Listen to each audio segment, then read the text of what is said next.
Subscribe to our YouTube channel and hit the bell icon so you never miss a video from Radio 1.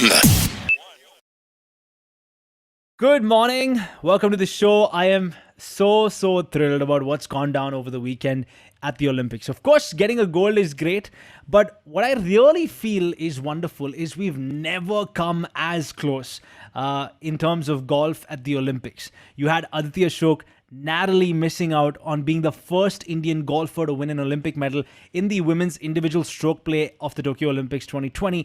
And I am so thrilled to actually speak to a person who has nurtured her on her journey and honestly, who has coached her through. I am so thrilled to speak with Tarun Sardesai this morning. It's good to have you on the show. How are you, Tarun? I'm good. I'm good, Kay. Good to be on the show. It's been an amazing 4 days. I've never had my heart in my mouth the way I did this morning. It was amazing. What can I say? Great day for Indian sport. I have to tell you, this morning I woke up and the first thing I checked was where Aditi Ashok is, right? And it said suspended because of, of course, yesterday was suspended because of weather. So I think they had 2 holes left to play, if I'm not mistaken. That's right. And then, she was in third all the way up till there. And what an exciting time, man. I mean, holding, that position, right? Especially, she entered the top 5 in women's individual stroke play on Saturday, right? How are you throughout this entire thing?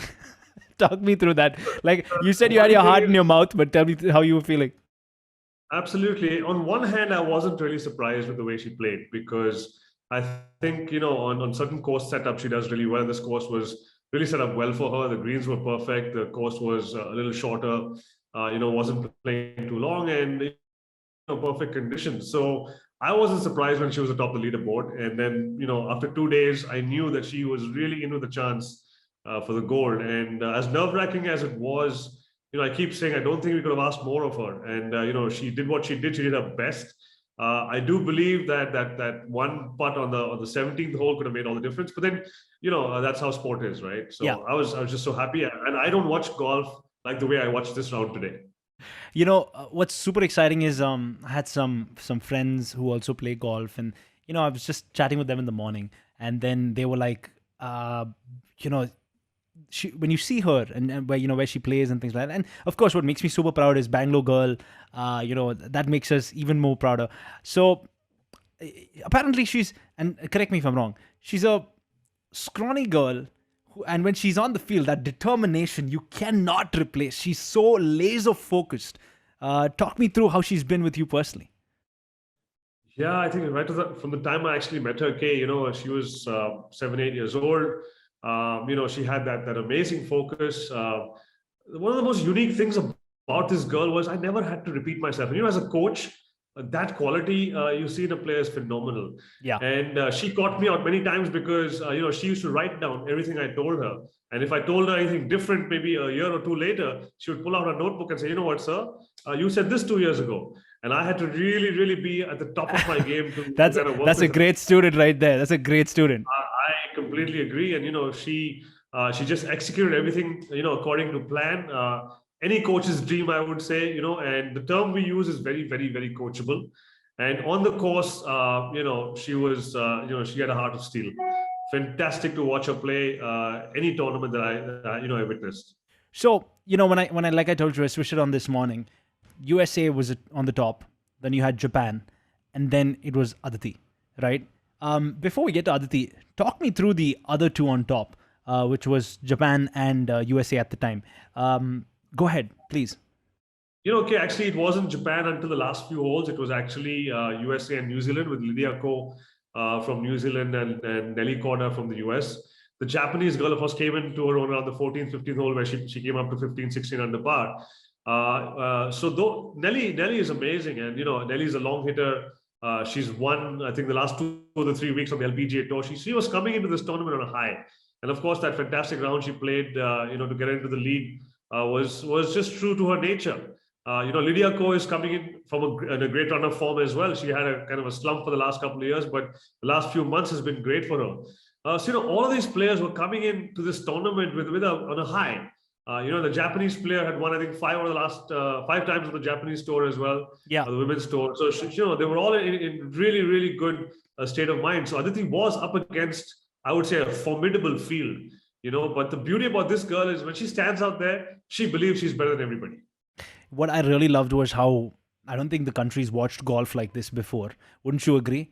Uh, we've never seen that, Tarun. I completely agree, man. I know that the nation was up at 5:30 this morning, just rooting for Aditi. Many people who probably didn't even understand what was going on their screens were saying, what, come on, Aditi, we need we'd love to have a medal from you. Yeah. It was amazing. Yeah.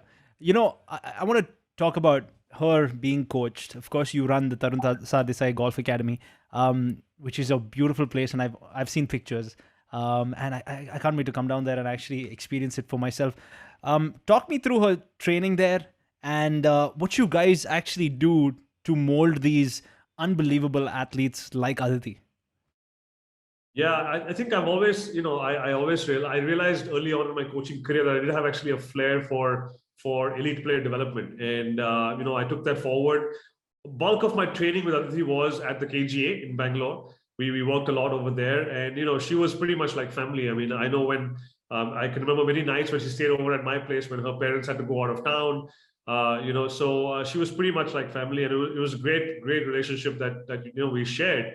I always felt with Aditi that I wanted her to work on her fitness. Yeah. And finally, she was playing so much and she was competing so much that I could never really get that bit of an inroad with her and her team, which is basically her parents, to get her to focus on fitness. And you can't really blame them because she was on a high at that point. She was winning all across the world. And, at 13, she became the youngest ever winner of a professional event in women's golf. And she holds that record alongside Lydia Ko, who she was playing with today. Yeah. So it was amazing to watch both of them actually play together. And, I enjoyed every moment of working with her because it was just so much fun to watch her execute. We worked really hard on the short game, not because she was a short hitter, really, but just because I believe that, that was what it takes to get, onto the major tours. And she responded beautifully. Her short game is in a different league when it comes to women's golf. And which is why she's out there today. There's not been focus on coaching for golf the way it is now. Looking at your academy and what you run, I think it's so cool to kind of see the fact that India wants to sit up and take attention when golf comes into the picture, right? And there are parents who wish to push their children in that direction of becoming an elite athlete. Times are changing. Talk me through the changing trends in let's just say education itself when it comes to building these elite athletes right from a young age. Say, for example, someone like Aditi who came in right at 7-8 years old. Right. That's a great question today. And I think coaching has evolved beautifully. In India, we have some really good coaches. And the reason I set up the academy was to address one primary problem, which was blending education with sport. And, we've kind of addressed that problem, and we are well on our way to creating the next generation of champions. And, if I think of it, if I could have had Aditi in a system like this, she would have been as long off the tee as Nelly Kordas or anybody else. Yeah. We didn't have that, the infrastructure at that point. But now at the academy, we've kind of taken care of a lot of things like, where people are, have to kind of waste time going to school in the school bus, an hour, coming back and going to the gym.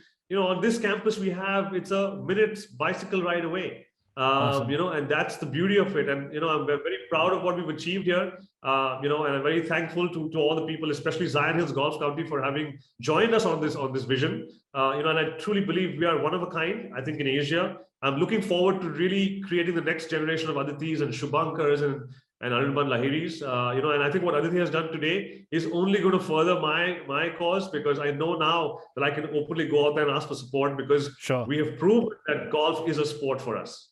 Yeah. What I think is really cool, and I just want to talk about the academy for a second. And I was speaking to Roxana, and she was telling me how, this entire, all the stuff that happens at the academy is so cool, because They wake up, they have a routine, they study for a certain time of the day, then they're playing. The food is curated to the individual athlete. The performance, analysis of how to work on certain swings. Everything is done curated for this particular athlete that comes into the academy. Are we finally seeing focus on kids in that way, where we give them individualized attention rather than just, hey, everybody come over, one too many, let's teach and let's just see how things kind of pan out. There will be a few stars, but most of them kind of fizzle out. Kay, this is one of the best questions that I've ever encountered about training individual sport. And you're absolutely right. I'm so glad you brought it up. I'm actually kind of overwhelmed that you asked me that question, because it is true. And, every athlete is different in an individual sport. This is not a team sport. So we have to cater the training to their strengths and weaknesses, right? There are certain commonalities for sure. You've got to eat well, you've got to wake up, you've got to be in an environment of excellence.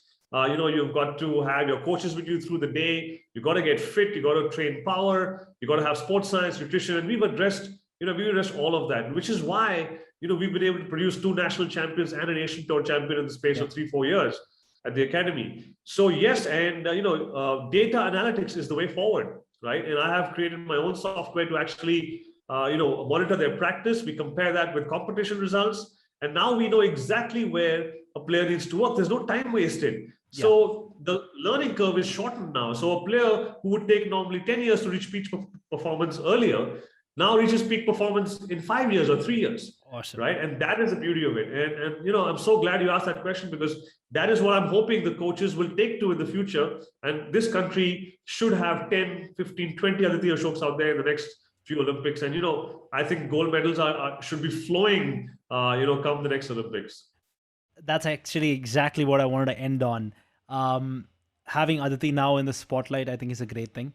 But what I also really think that is this paves the way for so many more, not only young kids out there, I'd just say more attention to golf. Bangalore as a city, right, has always been a city that has loved their golf. It's almost like it's a cult thing almost, you know what I mean? And that's been the case for years. And what I really like is the fact that, now with all this attention, I think that we're all going for gold. We all are. Like, you're training some unbelievable professionals at the academy, and then we're just going to see so many more people shine super, super soon.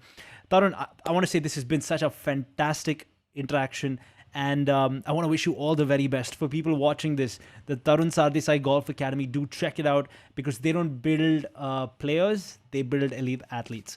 And Tarun, of course, had the privilege, I'd say, of, coaching someone like Aditi at such a young age. So this is such a proud moment for him. Look at his face. You can see him, how proud he is. And hey, Tarun, thanks so much. This has been really, really fun. Hey, thank you so much. I really enjoyed talking to you. I've always enjoyed listening to you on the radio. And yours truly is the only show I actually listen to when I'm driving. So thanks a lot, Kay. It was lovely talking to you, and I'm just so excited for Indian golf right now. Same here. Thanks, Tarun. Cheers. Thanks for watching. If you like this video, then subscribe to our channel and press the bell icon so you don't miss out on more content.